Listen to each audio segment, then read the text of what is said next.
Hola, muy buenas, bienvenidos a todos. En el vídeo de hoy vamos a continuar con el tema de los circuitos RC, donde vamos a ver los circuitos en serie paralelo. Hasta ahora, bueno, pues ya hemos visto individualmente los circuitos RC en serie y también los circuitos en paralelo RC. Bueno, pues esta vez vamos a ver los circuitos RC en serie paralelo. Y para ello vamos a realizar un par de ejercicios donde vamos a ver un análisis de circuitos RC en serie paralelo. Y antes de verlo, tenéis que tener presente una cosa, que cuando estamos con números complejos, cuando los tenemos que sumar, lo tenemos que hacer en forma rectangular.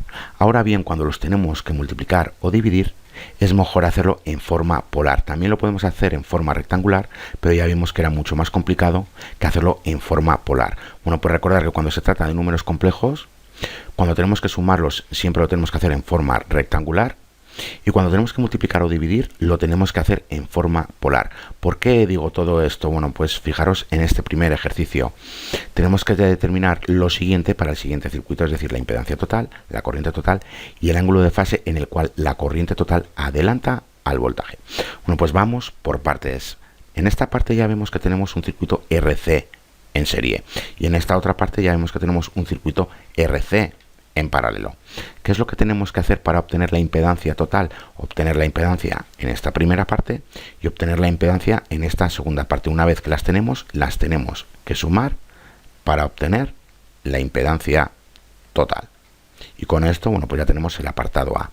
Ahora bien, para el apartado B, para obtener la corriente total, ya sabemos que necesitamos tanto la impedancia total como el voltaje, que es un dato que ya nos están dando. Bueno, pues empleando esta ecuación de aquí, vamos a obtener la corriente total y con ello también vamos a obtener el ángulo de fase en el cual la corriente total adelanta al voltaje. Ahora bien, como tenemos que realizar esta suma, ambas impedancias tienen que estar en forma rectangular. Y aquí vamos a obtener la impedancia en forma rectangular. Ya sabemos que simplemente necesitamos la reactancia capacitiva y vamos a obtener esto de aquí, en forma rectangular. Para esta otra parte, bueno, pues también la necesitamos en forma rectangular. ¿Por qué? Porque luego tenemos que realizar esta suma que le hacemos en forma rectangular. Bueno, pues ya sabemos que vamos a obtener el inverso multiplicativo de la resistencia, que vamos a obtener simplemente la conductancia. También vamos a obtener la susceptancia, que es el inverso multiplicativo de la reactancia capacitiva, y con ello vamos a obtener la admitancia en forma rectangular. Ahora bien, como necesitamos el inverso multiplicativo de la admitancia para obtener la impedancia, la admitancia la tendremos que pasar a forma polar. ¿Por qué? Porque vamos a realizar una división y os acabo de explicar que eso lo realizamos simplemente en forma polar. Bueno, pues pasamos la admitancia a forma polar y con ello vamos a obtener la impedancia de esta segunda parte en forma polar, simplemente con el inverso multiplicativo de la admitancia. Una vez que tenemos, importante, la impedancia en esta parte de aquí en forma polar, la necesitamos pasar a forma rectangular, porque aquí vamos a sumar las dos impedancias y lo tenemos que hacer en forma rectangular. ¿Cómo la obtenemos? Bueno, pues eso lo hemos visto en el vídeo anterior, es como obtener el equivalente en serie de este circuito paralelo. Y una vez que tenemos las dos impedancias en forma rectangular, obtenemos la impedancia total en forma rectangular. La tendremos que pasar a forma polar y una vez que tenemos la impedancia total en forma polar, empleando esta ecuación, vamos a obtener la corriente total en forma polar y con ello también el ángulo de fase en el cual la corriente total adelanta al voltaje. Bueno, pues para el primer circuito, para esta primera parte que está en serie, y no lo he dicho, pero ya sabemos que esta está en serie con esta de aquí, por eso la sumamos. Bueno, pues para obtener esta impedancia, la primera, ya sabemos que necesitamos la reactancia capacitiva y para ello empleamos simplemente la capacitancia y la frecuencia y recordar las unidades. Bueno, pues aquí la tenemos. También vamos a necesitar la reactancia capacitiva para la segunda parte. Bueno, pues aquí la tenemos y esto me he equivocado, pero aquí es un 1 y aquí simplemente es un 2. Bueno, pues ya que tenemos la reactancia capacitiva para esta primera parte, bueno, pues aquí tenemos la impedancia de esta primera parte en forma rectangular. Para obtener esta segunda parte ya sabemos que necesitamos el inverso multiplicativo de la resistencia para obtener la conductancia. También necesitamos el inverso multiplicativo de la reactancia capacitiva para obtener la susceptancia, y con ello vamos a obtener simplemente la admitancia en forma rectangular, recordar. Pero como luego necesitamos el inverso de la admitancia para obtener la impedancia, esta admitancia la tendremos que pasar a forma polar. Y una vez que obtenemos la impedancia, es decir, el inverso multiplicativo de la admitancia, obtenemos la impedancia en forma polar, la tendremos que pasar a forma rectangular, empleando lo que vimos en el vídeo anterior, que es cómo buscar el equivalente de esta parte en paralelo. Y con ello, bueno, pues ya vamos a tener las dos impedancias en forma rectangular y las vamos a poder sumar para obtener la impedancia total en forma rectangular, que luego la pasaremos a forma polar. Bueno, pues aquí lo tenemos. Ya sabemos que necesitamos la conductancia, que es el inverso multiplicativo de la resistencia. Recordar las unidades. También la susceptancia, que es el inverso multiplicativo de la reactancia capacitiva. Aquí la tenemos. Y con ello ya sabemos que vamos a obtener la admitancia en forma rectangular. Ahora bien, ya sabemos que como vamos a necesitar el inverso multiplicativo de la admitancia, es decir, vamos a realizar una división, simplemente la tenemos que pasar a forma polar. Aquí lo tenemos. Y recordar que el ángulo es positivo. ¿Por qué? Porque ya vemos que la parte imaginaria está en la parte positiva imaginaria del plano complejo, y esta parte de aquí ya sabemos que está en la parte real positiva, y estamos con este ángulo que es positivo.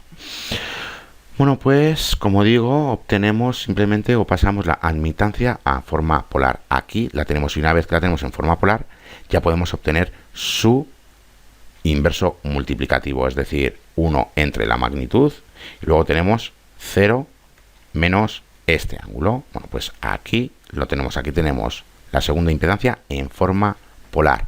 Ahora bien, ya sabemos que tenemos que sumar esta impedancia en forma rectangular más la segunda impedancia en forma rectangular, y la acabamos de obtener en forma polar. ¿Cómo la pasamos a forma rectangular? Como hemos visto en el vídeo anterior, encontrando el equivalente en serie a ese circuito en paralelo, es decir, empleando esta ecuación, el coseno y el seno. Bueno, pues aquí lo tenemos. Una vez que tenemos las dos impedancias en forma rectangular, las podemos sumar, y una vez que las sumamos obtenemos la impedancia total en forma rectangular. Recordad que siempre que sumemos números complejos lo tenemos que hacer en forma rectangular, y siempre que multipliquemos y dividamos números complejos lo tenemos que hacer en forma polar, porque es mucho más simple. Bueno, pues ya tenemos aquí la impedancia total en forma rectangular y la pasamos a forma polar empleando esta ecuación. Y ahora recordar que aquí es negativo porque ya vemos que es un ángulo negativo. ¿Por qué? Porque aquí la parte imaginaria está en la parte negativa imaginaria del plano complejo, y esta parte ya sabemos que es positiva, que está en la parte real positiva. Bueno, pues ya sabemos que tenemos un ángulo negativo. Recordar que para esta parte de aquí os tenéis que centrar en este signo. Bueno, pues empleando esta ecuación, como ya hemos visto en vídeos anteriores, obtenemos la impedancia total en forma polar. Bueno, pues aquí tenemos la primera parte, ya hemos obtenido la impedancia total en forma polar. Ahora bien, para la segunda parte necesitamos obtener la corriente total, la que tenemos aquí, y para ello necesitamos el voltaje de la fuente de alimentación, que ya lo tenemos en forma polar, y también necesitamos la impedancia total en forma polar. Bueno, pues aquí lo tenemos. Como lo tenemos en forma polar, bueno, pues como digo, simplemente dividimos las magnitudes, que nos da 6,71, y aquí simplemente restamos los ángulos, es decir, que tenemos 0 grados menos y esta parte que es negativa, lo que nos da un ángulo positivo. Aquí lo tenemos. Y recordar las unidades, y esto ya lo hemos visto al principio del curso. Aquí tenemos 10 elevado a 3, obteniendo el inverso. Bueno, pues ya sabemos que aquí en la parte de arriba vamos a obtener 10 elevado a menos 3, o lo que es lo mismo, miliamperios. Bueno, pues aquí tenemos la corriente total, y con ello también tenemos la tercera parte, es decir, el apartado C, porque ya vemos que la corriente total adelanta en 26,2 al voltaje aplicado, que es nuestra referencia. Es decir, aquí tenemos el voltaje y ya sabemos que la corriente está adelantada frente al voltaje en 26,2. Vamos a realizar el último ejercicio y dejamos el vídeo. Mirad, tenemos que determinar todas las corrientes mostradas en el siguiente circuito y tenemos que trazar un diagrama fasorial de la corriente. Es decir, que tenemos que obtener la corriente total, la corriente que tenemos en la rama número 1 y la corriente que tenemos en la rama número 2. Y luego tenemos que trazar un diagrama fasorial. Imaginad que aquí tenemos, y me lo voy a inventar, la corriente número 1, aquí la corriente número 2 y aquí tenemos la corriente total. Bueno, pues eso es lo que tenemos que hacer para trazar ese diagrama fasorial. Y ya sabemos que necesitamos todos los ángulos. Bueno, pues vamos por partes. Ya sabemos que para obtener la corriente total simplemente tenemos que sumar las corrientes, la corriente que tenemos en la rama número 1 y la corriente que tenemos en la rama número 2. Y como las estamos sumando, ya sabemos que necesitamos las corrientes en forma rectangular. Y una vez que obtenemos la corriente total en forma rectangular, la pasamos a polar. ¿Cómo obtenemos la corriente número 1 y la corriente número 2? Bueno, pues ya sabemos que en este punto y en este otro punto tenemos el voltaje de la fuente de alimentación, es decir, que el voltaje de la fuente de alimentación está atravesando esto de aquí y también está atravesando esto de aquí. Bueno, pues para obtener la corriente de ambas ramas ya sabemos que necesitamos la impedancia número 1 y la impedancia número 2. Para la impedancia número 1 y para la impedancia número 2, con estos datos ya sabemos que lo vamos a obtener en forma rectangular. Y lo mismo para esta parte de aquí, lo vamos a obtener en forma rectangular. Ahora bien, como aquí vamos a realizar esta división para obtener la corriente de la rama número 1 y también la corriente de la rama número 2, como vamos a realizar una división, ya sabemos que tenemos que pasar estas formas rectangulares a formas polares. Y una vez que las tenemos en formas polares, bueno, pues vamos a obtener la corriente número 1 y la corriente número 2 en forma polar. Pero como luego las tenemos que sumar y no las podemos hacer en forma polar, tenemos que pasar ambas corrientes a forma rectangular. Y con ello ya sabemos que vamos a obtener, como digo, la corriente total en forma rectangular y la vamos a pasar a forma polar. Bueno, pues aquí tenemos ambas impedancias en forma rectangular. Simplemente ya sabemos que necesitamos las reactancias capacitivas, es decir, empleando la frecuencia y ambas capacitancias, recordar las unidades importantes, y esto ya lo hemos visto en vídeos anteriores, y vamos a obtener las reactancias capacitivas. Y con ello, bueno, pues podemos expresar ambas impedancias en forma rectangular. Ahora bien, las tenemos que pasar a forma polar, porque ya sabemos que luego para obtener la corriente vamos a realizar esta división de aquí.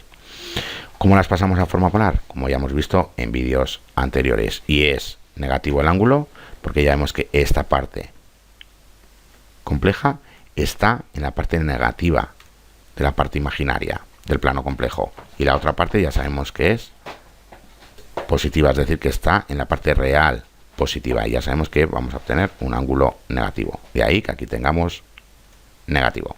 Bueno, pues aquí tenemos ambas impedancias en forma polar. Ahora bien, para obtener las corrientes, bueno, pues ya sabemos que necesitamos hacer la división de voltaje entre la impedancia. Bueno, pues aquí lo tenemos. Aquí tenemos la corriente número 1 y aquí tenemos la corriente número 2. Recordad que simplemente dividimos las magnitudes, por eso lo hacemos en forma polar, porque es mucho más simple, y luego tenemos que restar los ángulos. Y recordad que tenemos 0 menos, porque estamos restando, pero en la parte del denominador tenemos menos 67,5, lo que nos da un ángulo positivo. Y lo mismo para la corriente número 2.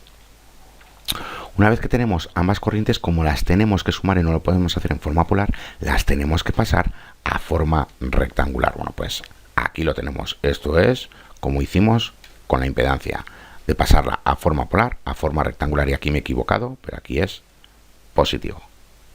¿Por qué es positivo? Bueno, pues porque tenemos este ángulo que es positivo. Eso significa que la parte imaginaria de la corriente va a estar en la parte positiva imaginaria, y ya sabemos que esta parte siempre va a estar en la parte real positiva. Por ello, bueno, pues aquí ya sabemos que simplemente es positivo. Bueno, pues aquí tenemos las corrientes en forma rectangular. Ahora sí las podemos sumar. Una vez que las sumamos, obtenemos la corriente total en forma rectangular. Pero ya sabemos que la necesitamos expresar en forma polar. Bueno, pues aquí lo tenemos nuevamente. Y ya sabemos que esto va a ser positivo, porque ya sabemos que esta parte está en la parte positiva imaginaria. Recordar. Bueno, pues para esto de los ángulos, quedaros con esta parte, si es positiva o negativa. Aquí va a ser positiva o negativa. Y con esta otra parte de aquí, si ya sabemos que esta es positiva, aquí va a ser positivo. Si fuese negativo, ya sabemos que aquí va a ser negativo, como lo que nos pasa con las impedancias. Ahora bien, ya tenemos parte del problema, ya tenemos las corrientes que están pasando por todas las ramas y también la corriente total. Ahora tenemos que trazar el diagrama fasorial y para ello, bueno, pues ya sabemos que tenemos la corriente número 1 está a 67 grados de nuestra referencia. Esta sería la corriente número 1, que la 2 ya vemos que está a 37,2, más o menos por aquí, sería la corriente número 2, y la total, bueno, pues ya vemos que la tenemos a 49,7, más o menos por aquí. Aquí tendríamos la total. Bueno, pues para que lo veáis, aquí lo tenemos. Como digo, aquí tenemos la corriente número 1, que ya vemos que el ángulo es 67,5 de la referencia, que ya sabemos que es positivo.